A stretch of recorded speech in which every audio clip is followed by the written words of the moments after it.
your Bibles, open up the Song of Solomon. We're going to be in chapter 2, picking up where we left off. As Matt said, we are walking through the book of Song of Solomon, a book that a lot of pastors won't teach, unfortunately. It's a book of the Bible. It's God's Word. And I think as we've opened up the first 2 weeks so far, we've seen just why God felt the need and the desire to write this book to a group of people desperately in need of guidance when it comes to relationships. And so, as we opened up the book, week 1, we talked about, we introduced you to a man and his bride looking back on how they met, looking back on the attraction period, the time where they became attracted to one another. And sure, like every couple that's attracted, there's a physical connection. Like I don't want to deny that the physicality is not there, but when they're looking back on their relationship and in this attraction period, what they're drawn to is actually the character that each one of them possesses. So they're married, they're looking back, they're not going, man, I remember your chiseled abs. Thankfully.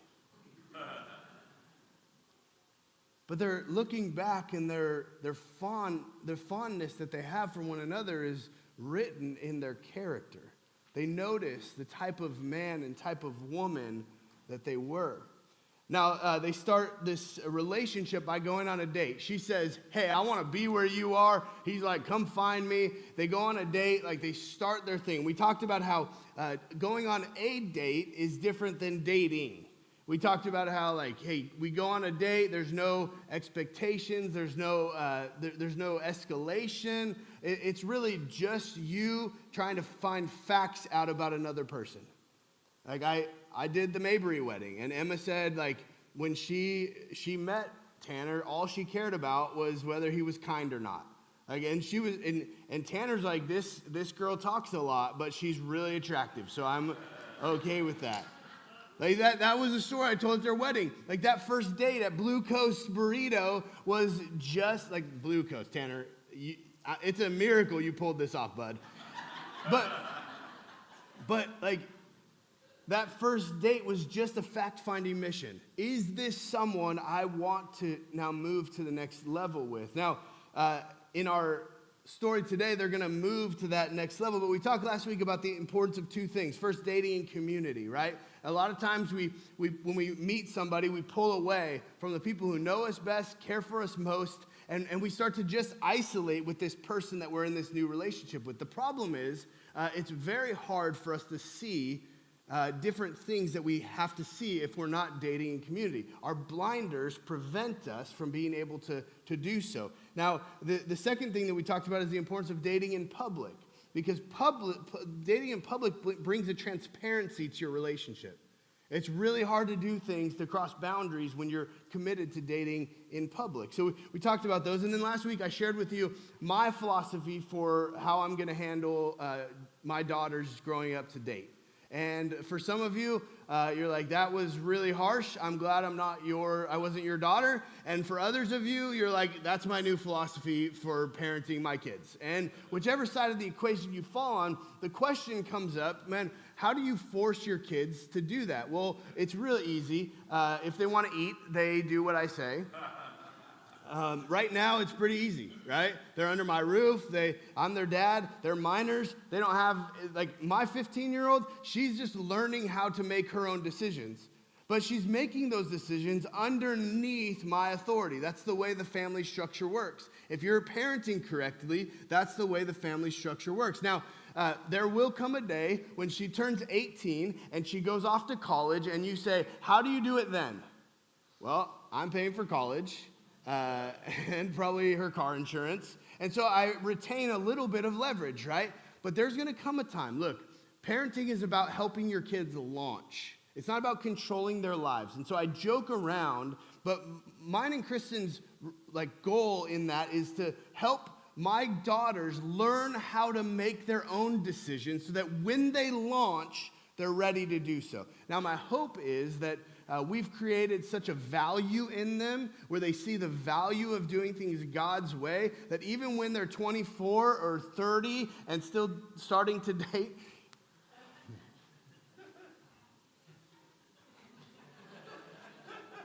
No?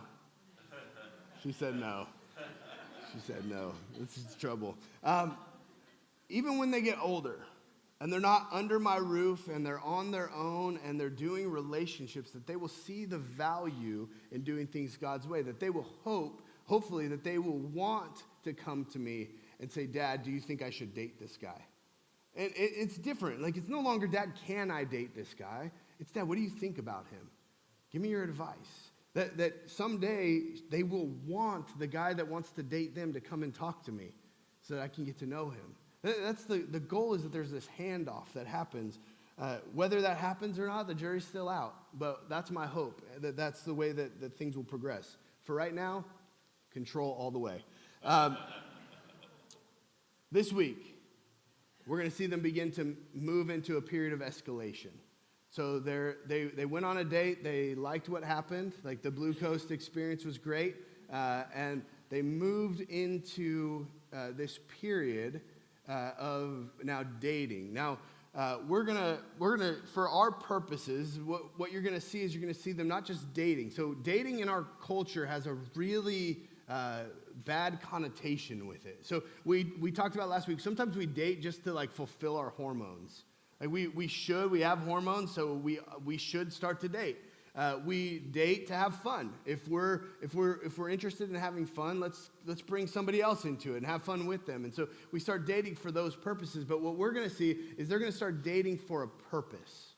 And the word that we're going to use for this throughout the next 2 weeks is the word courting. They're courting. Dating with the intention of getting married. They see in the other person that this is someone I want to marry, and so they're going to move into this dating relationship now with a purpose.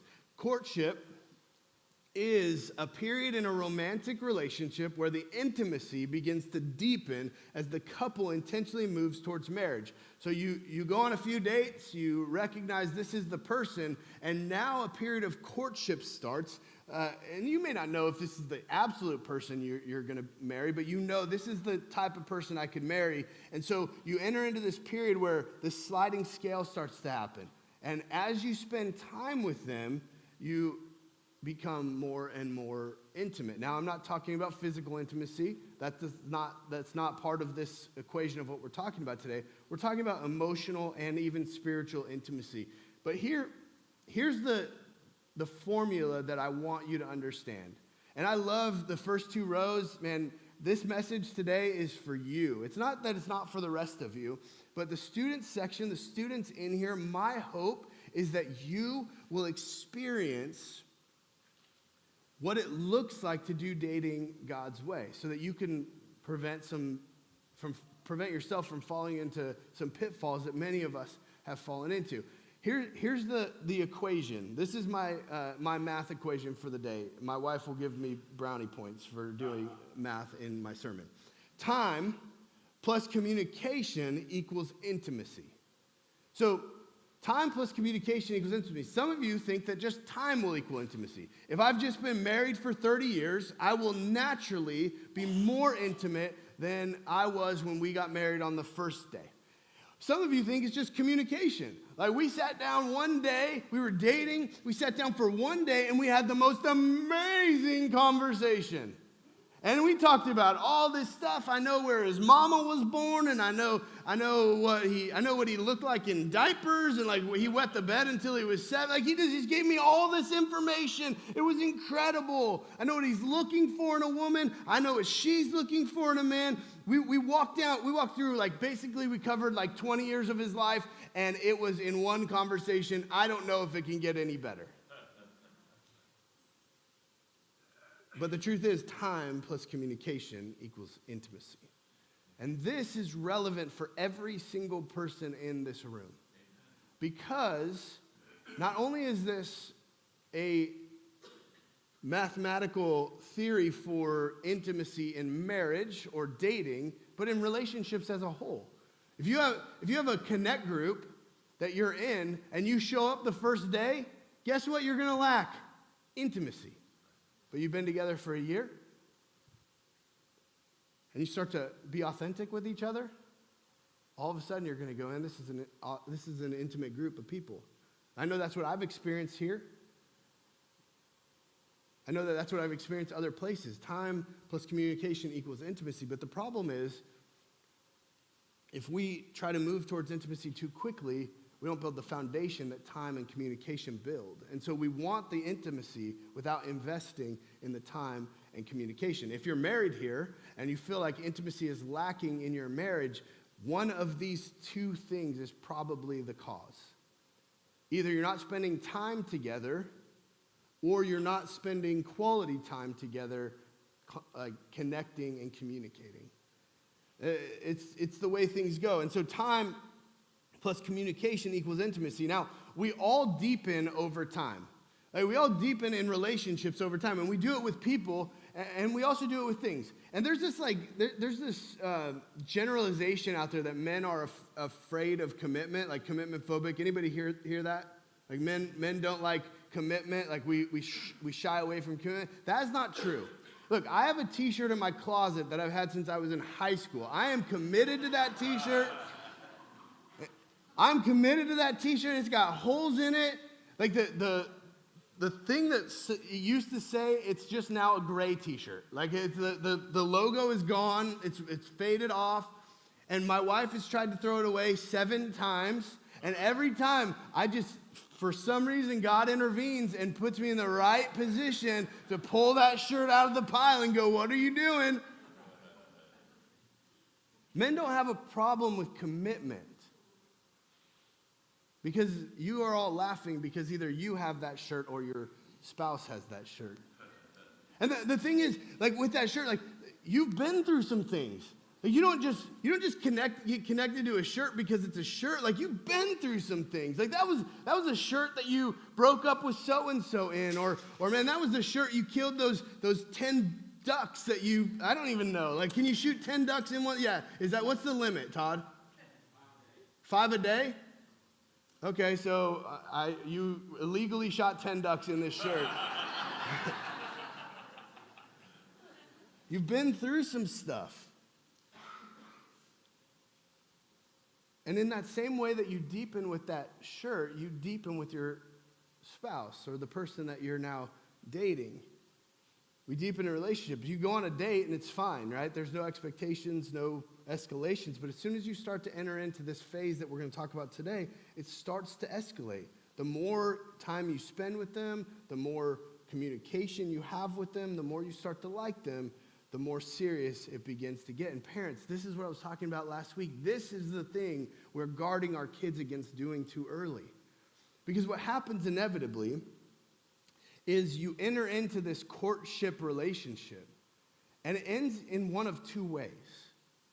Either you get married,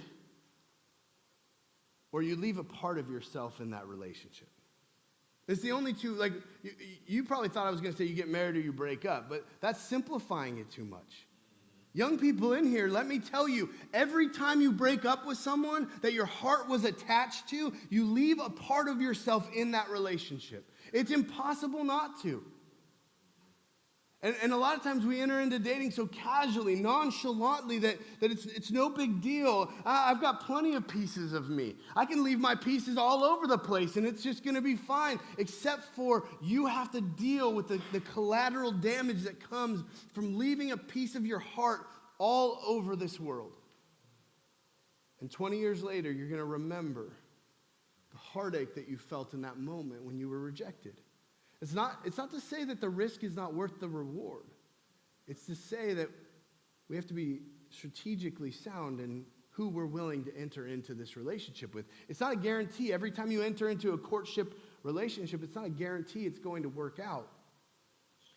But if you are cautious about who you're willing to give your heart to, if you guard and protect your heart, you're going to leave a lot fewer pieces of yourself throughout this world as you enter into your future marriage. Now, as we enter into this passage, our couple's going to experience both the highs and at the end of our passage, the lows of this deepening period, this deepening relationship. They're going to take us along for the ride. So if you have your Bible, Song of Solomon, chapter 2, starting in verse 8. Now, starting in verse 8, one of the things that I got tripped up last week on, and you may have noticed, you may not have, I may have oversold it, is I told you how important it is to know who's talking, and then I tripped all over who was talking. So I did something for me, but also for you, is I color-coded the verses. So now we're going to know, I can't get, so shockingly, the woman is in pink, and the man is in blue. So with that said,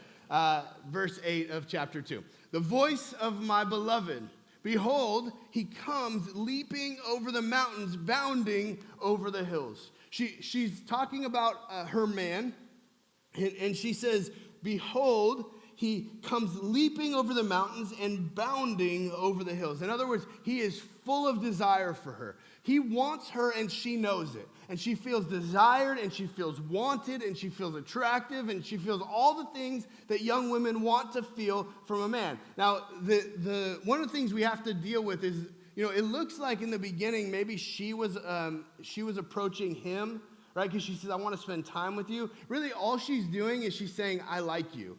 I'm into you. I'd like to spend time together. But here in this passage, as things deepen, you're going to see that he's actually the one pursuing her. He's actually one in pursuit, and that's important. Because if you want your husband to lead someday, then maybe you should expect him to pursue you in the beginning. If you want him to lead from a place of being a husband, then maybe the pursuit ought to be on him. Now, no judgment if that's not your story, but we have far too many people in this world who like women who are like in this women's liberation movement who are like, I don't need a man, I don't need to wait on him. If I see something, I'm going to go get it. I say that's fine, but I don't think that's the way God's word teaches dating. I think that God's word teaches the man being willing to risk in order to lead. And that's what we're going to see here. But here she says, he comes. Man, he is coming after me. He is pursuing me. And I don't know if you've ever seen like a mountain lion. Do we have mountain lions in Tennessee? Or we have mountain lions in California. And I used to mountain bike. And I would, if I was by myself, I would mountain bike like with my head on a swivel. Because you just never know. I've heard them in the bushes before, but I've never actually seen one in person. But I've seen videos, and those things are nasty. And you don't want to encounter one when you're alone on a bike in the middle of the mountains. And so, but one of the things that I've seen, whether it's a mountain lion or a cheetah or some type of predatory cat, is they get locked in. And the thing about men is we're like just all over the place. Like we're thinking about a million things at a million different times. Like most men are that way. And except like we could be going through a period of our life where we're like doing this and we're like squirrel, and it brings us over to this other thing, and like 10 times a day we're moving on, except for when we see that woman that we're super attracted to, and then we get locked in. And it's like, I don't even care if I eat today. Like I am just locked in. Like she means the world to me. I want to pursue her. I'm going to do whatever it takes. And sometimes we make stupid mistakes. When Kristen broke up with me, I sent her flowers for her birthday. The problem was I sent them 3 days early because I just had the wrong date in my mind. And I was trying to get her back. I was locked in. I had the best of intentions. I just missed with the date. But we'll do whatever it takes. So he's locked in. He's ready to go. And she is in this moment where she's like giddy.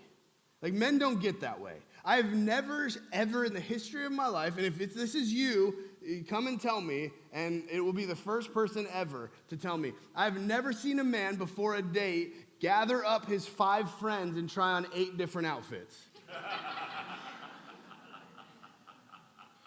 I have never seen a man hear a car door shut and go, is that her? Go check if that's her. And go look through the peephole. Go look through the window. Is that her? Is she here? But girls do. And that's the state that she's in now. He's coming leaping over the mountains, and she is excited. She is ready. And before I read this next verse, here's a little disclaimer. You have to understand this is poetry. Because if you take this literal, you will end up in prison. Verse 9. My beloved is like a gazelle or a young stag. But behold, there he stands behind our wall, gazing through the windows. Creeper, right? Looking through the lattice. Now, this is poetry. It's emblematic. It's symbolism for what he's actually feeling. Now, she says he's like a young stag. Oftentimes, Kristen will write me love letters that start with that. This is not a joke. She's attracted to him, and behold, there he stands, and she's going to describe the way that he's approaching. He stands as someone, he stands behind the wall, and he's gazing through the windows, and he's looking through the lattice. This is a man who's excited to see the woman he's about to go on a date with, the woman he's about to pick up. Now, he approaches, and he can't wait to see her. So what does he do? He comes over, and he gets on his tippy toes, and he looks through that little glass on the top of the door. He's like, can I see her?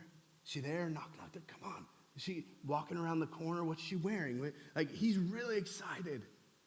He can't wait to see her. And now he picks her up. And here's the deal. He picks her up at the door. Here's what he doesn't do. We talked about it last week. He doesn't like pull up his donkey, parallel park. He doesn't like honk the donkey horn. Hee-haw, hee-haw. That's the way it would be.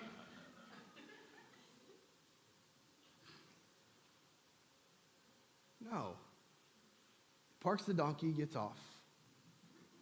He walks up to the door like a man who's there to pick up someone he values. And ladies in here, that should be your expectation. Dads in here, man, if someone ever comes to pick my daughter up for a date and honks the horn, I'll be like, date over. Good luck next time. And my dudes who are here and you're single, be a man. Get out of that car. Go pick her up. And then walk back to your donkey, open up that donkey door, and help her onto the saddle.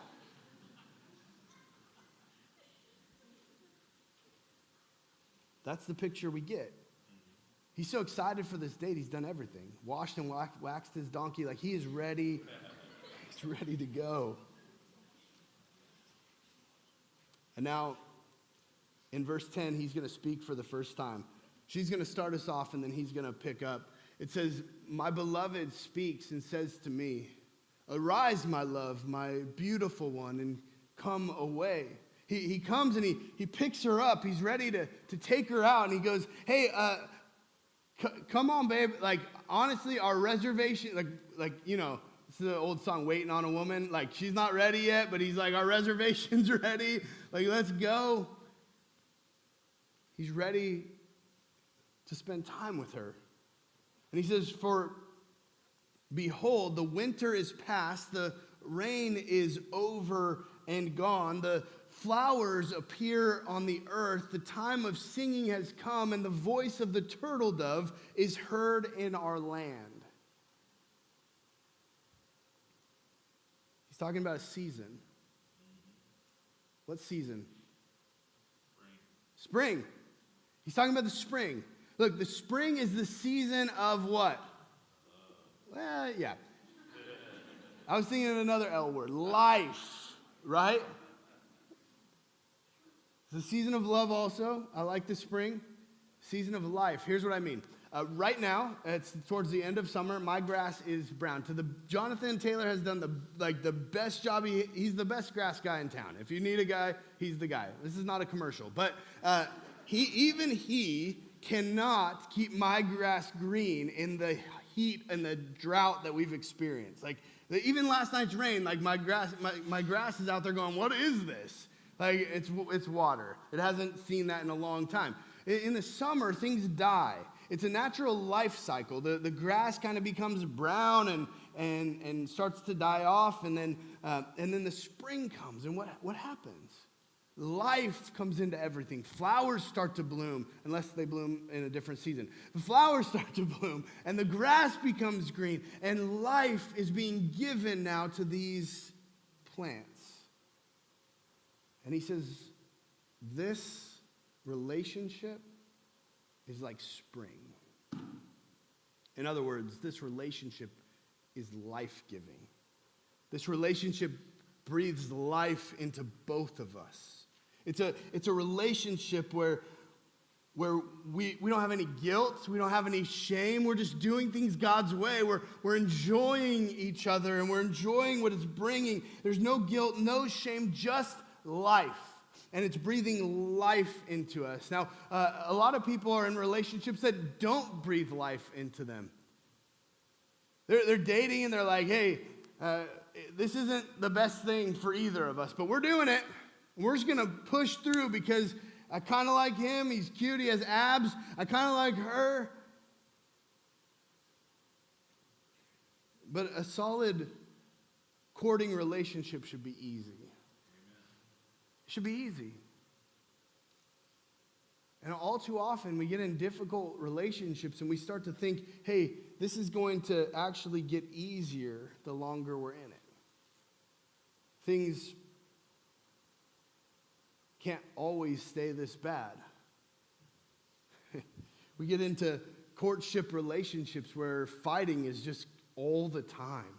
Have you ever had friends who you're like, they should not be dating? Like they're fighting like cats and dogs. Every time we're around them, they fight, and they start to believe the lie that fighting is normal in a marriage. Look, fighting is normal occasionally. Fighting all the time is not normal. Because the problem is when you're in a courting relationship and you start to believe that it's actually normal to fight all the time, what happens is if you fight all the time when you're dating, you'll fight all the time when you're married. It doesn't get easier. We start to think like, hey, things will get easier when we move in together, when we're married. Here's the problem with that. You're fighting all the time some of the time when you're dating. Like you fight all the time and you get a break. Like, you're like, hey, I don't like you right now. I'm going home. You can literally pack up like whatever you brought that day, get into your car, and go home, and you don't have to see that other person's face. But in marriage, you say, I don't like you, I'm going home, and you just go to the next room. There's no going home. You don't get to leave. You don't get to walk out. You have to see that person's face. And so if you start fighting all the time when you're dating, thinking that moving to the next level will make it easier, you're wrong. And you start investing in a relationship that you shouldn't be investing in from the beginning. Now the man's going to pick up. He's going to talk about the marriage and what it looks like in the spring, or the dating relationship, I'm sorry. The fig tree ripens its figs, and the vines are in blossom. They give forth fragrance. Arise, my love, my beautiful one, and come away. So he's continuing to walk through the life that this relationship gives. Now, you should find life in your relationship. There are so many people out there. The marriage numbers have declined drastically, but they're actually starting to go back up. People are starting to realize that marriage is a good thing. It's not everything. Let me take a little cul-de-sac real quick before I get back to that. One of the problems with the church that we've had is we have created an idol out of marriage. We've told single people that the pinnacle of Christian life is being married. No, the pinnacle of Christian life is finding joy in Christ and allowing that to sustain your life. Like to have everything flow out of your joy in Christ. It is not marriage. Marriage is good, but it's not ultimate. And for some of you, if you're called to be single, then you should be single. And if you're married and somebody's called to be single, you should stop asking them dumb questions. I don't know if any of you single people in here, or maybe you're married and you remember what it was like to be single. You know the question you get all the time? When are you getting married? Well, I don't know. When are you going to die?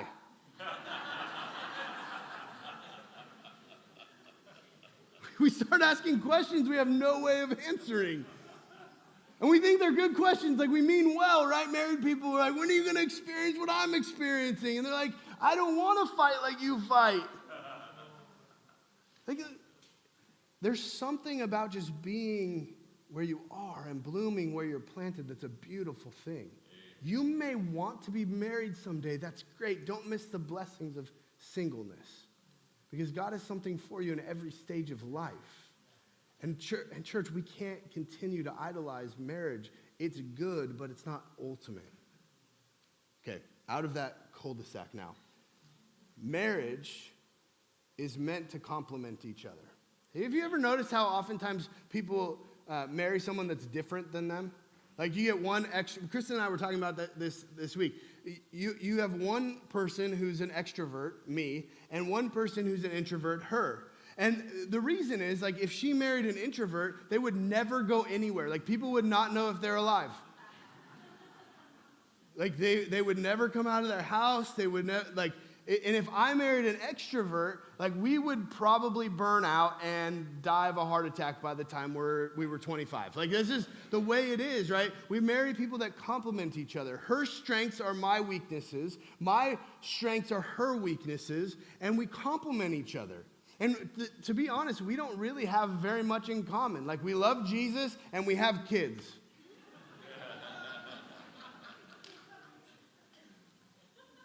But it's not a problem for us. Because she tries to be involved in some of the things that I like, and I try to be involved in some of the things that she likes, and we still do things together. But we're also able to like our own things. It's not a weakness, it's a strength, because we complement each other. It gives life to our relationship. Marriage should give life to both of them. And so he talks about this imagery of deepening now in the springtime of his relationship. He's delighting in how their relationship is unfolding. And then in verse 14, it's like a record scratch. Because I told you we're going to experience a little bit of a downturn. Now, for some of you, man, things are great and exciting until they get real. And for her, it's about to get real. Look at verse 14. "O my dove, in the clefts of the rock, in the crannies of the cliff, let me see your face. Let me hear your voice, for your voice is sweet and your face is lovely." Now, he calls out to her. Somebody opens the door, or maybe the door's still shut. He's just calling out. Like, she's not coming out. For whatever reason, the reality of the situation has hit her. And she's like, oh man, this is too much. This is overwhelming. And so he calls out to her and he says, oh my, and you guys are reading this. Some of you guys are like writing this down. Right? This is going on a card that I'm leaving for my wife. Like, I can't I can't call her a horse. I tried that. It didn't work. But I can write this. And she will melt like putty in my hands. Like, this is good. Until you realize what he's actually saying. I'm going to ruin it for you. He says, "Oh my dove, in the clefts of the rock and the crannies of the cliff." What he's actually saying is there's a dove, a rock dove that he's referring to, and it's very common in Israel. It's also common in New York City. It's a pigeon. He's calling her a pigeon. He's like, oh, my pigeon. Like, you can't call your wife a pigeon. Like, they're dirty, smelly, like awful birds. But what they do is they nest in the nooks and crannies of cliffs. And what that does is it gives them protection on all sides. So nobody can attack from this side. Nobody can attack from this side. If somebody's going to attack her and her eggs, it has to be directly on. She can see everything. And so what he's saying you're guarding and you're protecting yourself. I don't know what your past is like. I don't know what past hurts you've had or trauma. I don't know what your past relationships look like. I don't know what's going on. But there's something that's causing you to guard yourself. And some of you in this room, especially you ladies, you understand what this is like. You've been there. You've done that. And whatever relationship you ended prior to this, it ended harshly. It wasn't easy. Whether it was just that you left a piece of yourself or that it was that some man took advantage of you, you're experiencing the weight of your previous experiences. And now it's getting real for her. And so she's hiding. She's pulling back. And he's what I want you to see is how he responds now. How he responds is beautiful. He calls to her. And he just simply sees her. He doesn't get mad. He doesn't yell out, "Hey, where are you at? You're ruining this. We had a good thing going here." Why is it always a New York accent? I feel like he's not manipulative. Man, when we don't get what we want, we have a tendency to move into manipulation. He's not aggressive. He doesn't go in, grab her, and pull her out and say, "You said we were going on a date." That will not work, man. But he simply says, "I know you're timid. I know you've got a past. I know there's something going on behind the scenes. But when you're ready, I'll be here." In other words, he communicates to her what is probably the most important thing any man can communicate to a woman. See, in her timidity, in her pulling back, he simply communicates, "I'm safe. I'm safe." You know, there's been a lot of research on what women find attractive in men. Do you know what some of the top ones are? At the top of the list, I don't know if these are in any order, but muscles are at the top of the list. Any surprises there? Like a woman likes a man who's in shape, right? You know what else is at the top of the list? Unfortunately for me, height is at the top of the list. You thought I was going to say hair. Gotcha. What that communicates to me is that women want someone who's going to make them feel safe and secure. You know what else is at the top of the list? Money. What does money mean? Security. You know what else is at the top of the list? They're not all shallow. Kindness. Why? Because kindness feels safe and secure. Women, at the heart of everything, women want to feel safe and secure. Amen. And so he now communicates that he's safe, that he's not going to hurt her, that whatever her past looked like, he's there, and he's up for the challenge of making her feel safe in a world that will make her feel not safe. And so he looks at her, and even as she pulls back, even with all the emotions that might invoke inside of him, fear, doubt, shame, guilt, he handles it in a mature way, and he simply says, "I'm safe. I'm not going to hurt you. And when you're ready, I'm here." So what does this text mean for us? Like those of us who are married, those of us who are single, those of us who are not dating, those of us who are dating, what does it mean for us? Well, I think there are three things. There are three things that I see in the text that I think we can apply now to our lives. The first is that intimacy should grow over time. We see in their relationship, the intimacy scale is starting to grow over time. And as they spend time together, as they communicate together, now they're growing in intimacy. But a lot of times we have relationships that don't grow in intimacy. And if your relationship, whether you're married or you're dating, is not growing in intimacy, you've got a problem. So you should feel more desired and more connected and more intimate over time.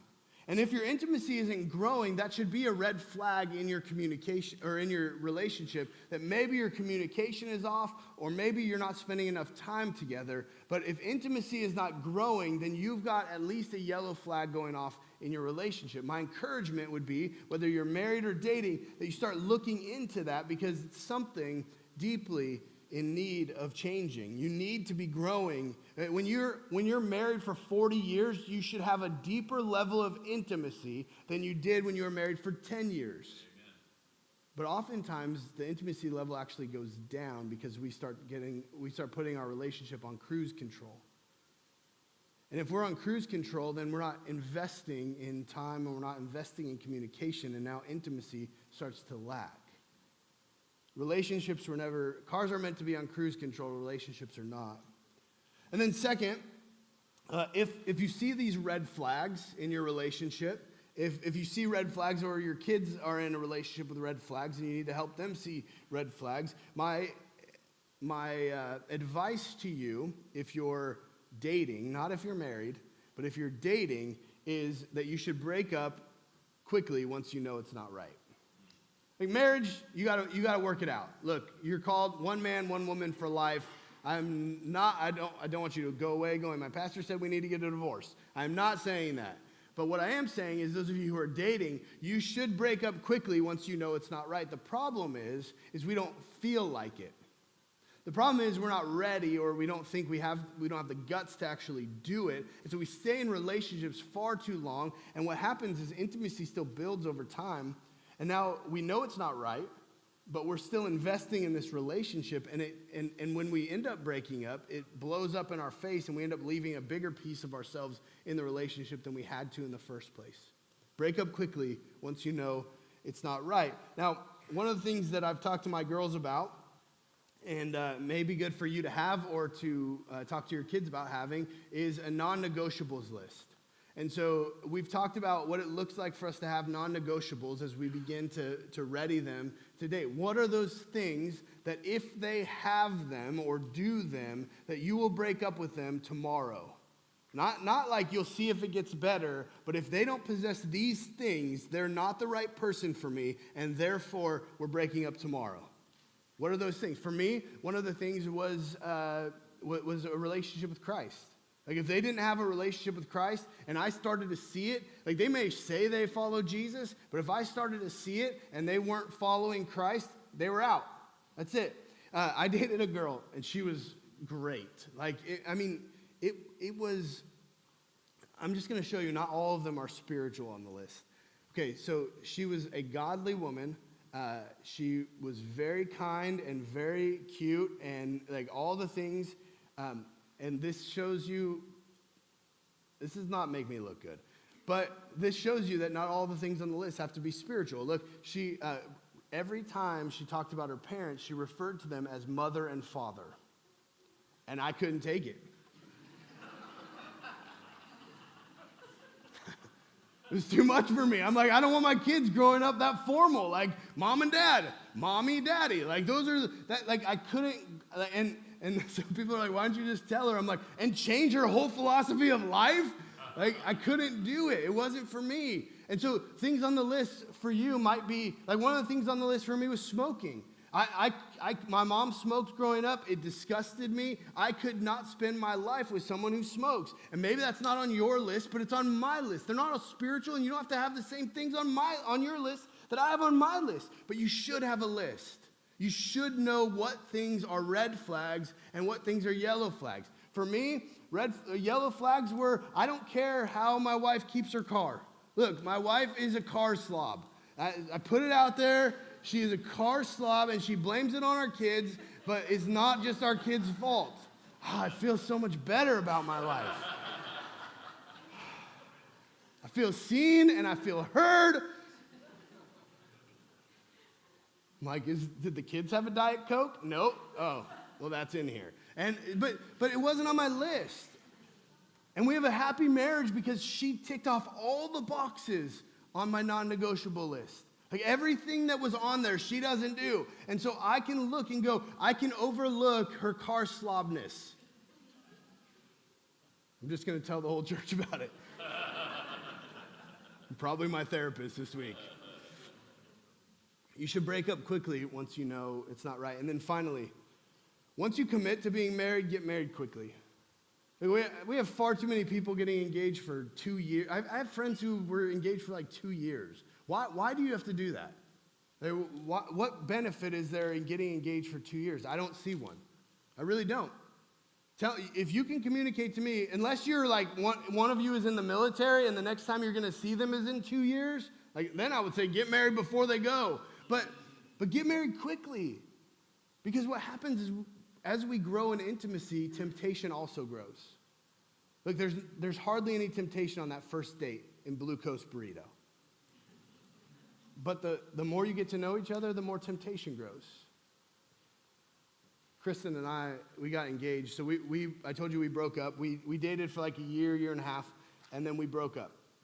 We were broken up for 3 years. That's a story for another day, maybe in this series, but probably not. And then we ended up getting back together. And we got back together, and we dated for 4 months. And that was just to see, like, who are we? Like, after 3 years, have we changed much? And we both had changed a ton, but we ended up liking who each other had become. We had both grown on our own. And so then we got engaged. Like, I took her to this park where we actually got back together. It was really symbolic. I got down on one knee. I threw a Frisbee at her. And then I proposed, and she said yes. And we set a date 6 months out. And then I realized that is dumb. Like, I can't make it 6 months. I'm not strong. I am not a strong-willed man. Like, I could not make it 6 months. Like, every time we were at her parents' house and I had to go home, I'm like, this is stupid. This is dumb. Like, I want to just stay with you. You're going to be my wife. Why are we putting it off 6 months? So we moved the date up 2 months. And I told everyone who's invited, come or not, I don't care. This wedding's not about you. But I moved the date up. And I said, we're going to get, and I said, what is the least amount of time you need to pull off the wedding you want? Like, this is the only time, hopefully, you ever get married. And she said 4 months. I was like, done. And if she said 6 months, I would have drug it out. But she said 4 months, and I was like, done. And I think far too often we have people who are getting engaged, and then they string out their engagement a year, 2 years. And I just think, look, to each their own. Like, you can do that, but it just increases the amount of temptation you're going to have to deal with for the rest of that time. My hope is, as we continue this series, this is part 1 of a 2-part series. Next week, we're going to talk about deepening again, because it's such an important topic for our young people, for them to understand what it means to actually do this in a godly way. I think for so long, we talked about it at our Connect group, there was this purity culture movement in our country that just said, don't. It was like Joe Biden saying, don't. It didn't help at all. We just said, don't. And we didn't explain that you're going to want to. We didn't explain that it's hard. We didn't explain that there's temptation. We didn't explain what to do instead. We didn't explain all of these things. And we set girls up to really believe that sex is bad, simply because it has temptations and a destructive side if it's used in the wrong context. And I hope during this series, we start to frame what it looks like to do this in God's way, so that our young people and our married people have a desire to do it this way because it's better. Amen. Look, doing it the other way is pleasurable for a moment, but only God's way is pleasurable for a lifetime. And that's what I want for all of us in this room. To have marriages, and I hope at the end of the 12 weeks that our marriages are stronger than they've ever been. I hope that at the end of the 12 weeks that our young people who are single are prepared more than they ever have been to do things God's way. And I believe if that's what comes out of this, the world will take notice. And they're going to want what we have, marriages that are healthy. And young people are prepared.